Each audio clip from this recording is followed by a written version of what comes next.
Friends, तो questions की series में आज हम आपके सामने लेके आए हैं। तो हमारा आज का टॉपिक है मनोविज्ञान। मनोविज्ञान में हम लोग बाल विकास को लेके आज पढ़ेंगे। तो इसी सीरीज का पहला क्वेश्चन हमारा है, आनुवांशिकता से तात्पर्य निम्नांकित में से किन से होता है?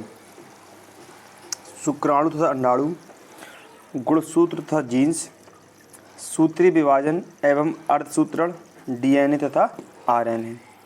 तो इसका आपका आंसर रहेगा बी, गुणसूत्र तथा जीन्स। चलिए आगे बढ़ते हैं हम लोग।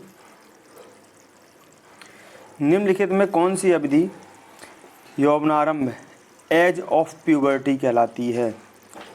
6 से 9 वर्ष, 13 से 16 वर्ष, 17 से 19, 10 से 12।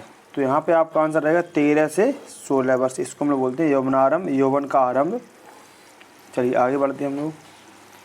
निम्नलिखित में से कौन सिद्धांत का प्रतिपादन फ्रॉयड द्वारा किया गया? संज्ञानात्मक सिद्धांत, मनोसामाजिक सिद्धांत, उद्दीपक अनुक्रिया सिद्धांत, मनोविश्लेषण सिद्धांत। तो यहाँ पे आपका आंसर रहेगा, यहाँ पे देखिए क्वेश्चन हमारा क्या है, निम्नलिखित में कौन सा सिद्धांत का फ्रॉयड द्वारा किया गया? तो फ्रॉयड ने हमारा सिद्धांत दिया, तो वो हमारा क्या है, मनोविश्लेषण सिद्धांत। तो आपका ऑप्शन क्या रहेगा, डी सही रहेगा आपका। चलिए आगे बढ़ते हैं। निम्नलिखित में से कौन सा मानव विकास का सिद्धांत नहीं है? सामान्य से विशिष्ट, क्रमिकता, विलोमीयता, या ऐसे हम लोग बोलते हैं उत्क्रमणीयता, निरंतरता। तो मानव विकास का सिद्धांत जो नहीं है वो है हमारा क्या है, विलोमीयता या उत्क्रमणीयता। चलिए आगे बढ़ते हैं हम लोग।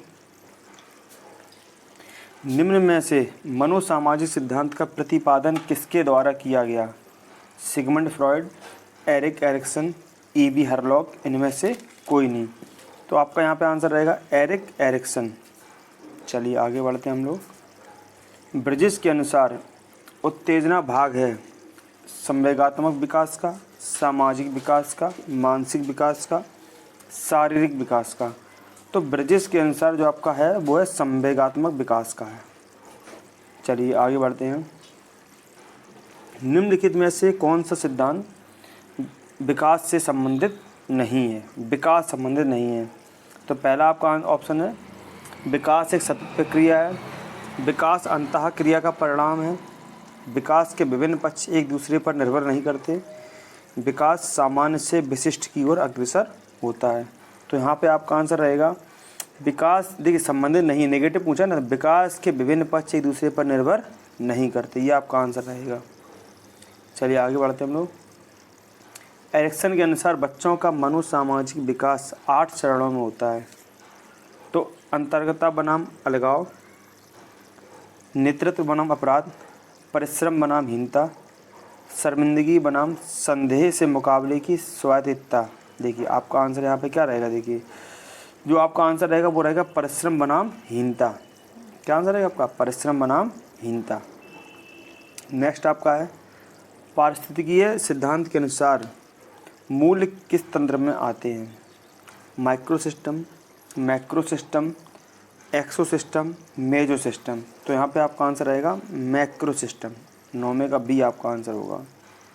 नेक्स्ट पढ़ते हैं हम लोग। एरिक्सन के मनोसामाजिक विकास के सिद्धांत के अनुसार किशोरावस्था की विशेषता है सृजनात्मक बनाम ठहराव, संपूर्णता बनाम हताशा, उद्यमिता बनाम हीन भावना, तादात्मकता बनाम भ्रांति। तो यहाँ पे आपका आंसर रहेगा तादात्मकता बनाम भ्रांति। चलिए आगे बढ़ते हैं हम लोग। निम्नलिखित कथनों में से कौन सा विकास एवं अधिगम के बीच के संबंध को सही प्रकार से सूचित करता है? किसके बीच सिद्धांत? विकास एवं अधिगम के बीच के संबंध को सही प्रकार से सूचित करता है। देखिए पहला आपका आंसर क्या है, विकास एवं अधिगम अंतः संबंधित और अंतः निर्भर होते हैं। विकास एवं अधिगम संबंधित नहीं है। अधिगम विकास का ध्यान किए बिना घटित होता है, अधिगम की दर विकास की दर से काफ़ी अधिक होती है। तो यहाँ पर आपका आंसर रहेगा विकास एवं अधिगम अंतः संबंधित और अंतः निर्भर होते हैं। आगे बढ़ते हैं हम लोग। फील्ड ऑफ साइकोलॉजी के लेखक हैं ब्रूनर, गिलफोर्ड, मैकडोनल्ड, वॉटसन। तो आपका आंसर क्या रहेगा, यहाँ से सीधा आपका आंसर रहेगा गिलफोर्ड, बी आंसर आपका सही रहेगा, गिलफोर्ड। चलिए आगे बढ़ते हैं हम लोग। एक अध्यापक कक्षा में कई खिलौने व चमकीली वस्तुएं साथ में लेकर कक्षा में प्रवेश करती है। संभव है कि वह जिस आयु वर्ग के विद्यार्थियों को पढ़ाती है वह आयु वर्ग है। देखिए पहला आंसर शिशु, पूर्व बाल्यावस्था, उत्तर बाल्यावस्था, किशोरावस्था। देखिए यहाँ पे आपका आंसर क्या हो सकता है, शिशु, पूर्व बाल्यावस्था, उत्तर बाल्यावस्था, किशोरावस्था। तो देखिए चमकीली वस्तुएं खिलौने लेके जा रही है, तो यहाँ पे आपका आंसर रहेगा क्या, पूर्व बाल्यावस्था। क्या आंसर है, पूर्व बाल्यावस्था।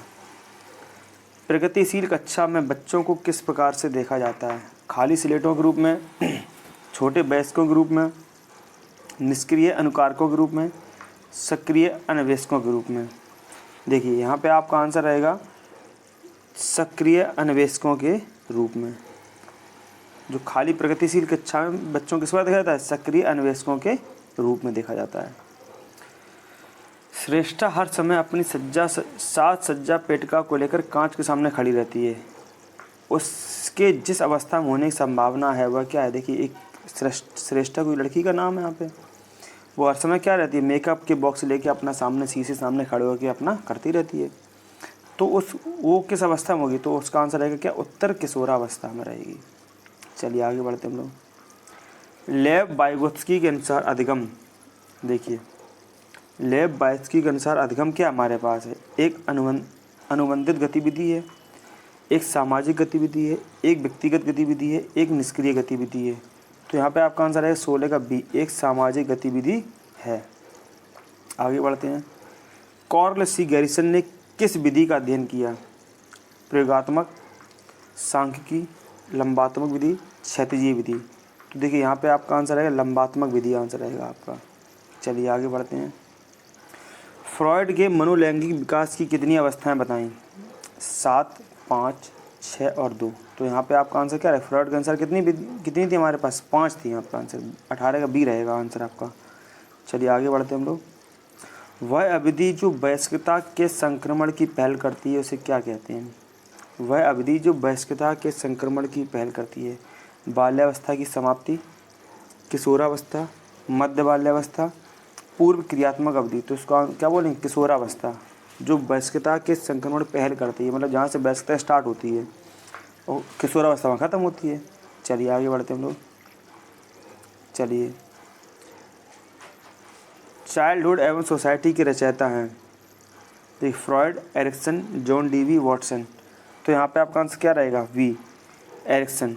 सही आंसर क्या रहेगा आपका, एरिक्सन रहेगा आपका आंसर। चलिए आगे देखते हैं। तो आज की इस वीडियो में हमारे इतने ही क्वेश्चन रहेंगे। तो आपने क्वेश्चन खुद में ट्राई किया होगा, आप कितने क्वेश्चन आ रहे हैं तो आप कमेंट बॉक्स में बताइए आपके 20 में से कितने क्वेश्चन सही थे। इसी प्रकार हमारे नए क्वेश्चन नए वीडियो के लिए चैनल को सब्सक्राइब कीजिए, लाइक कीजिए वीडियो को, जितना हो सके शेयर कीजिए, जिससे आपको आपके दोस्तों को फ़ायदा हो सके। धन्यवाद।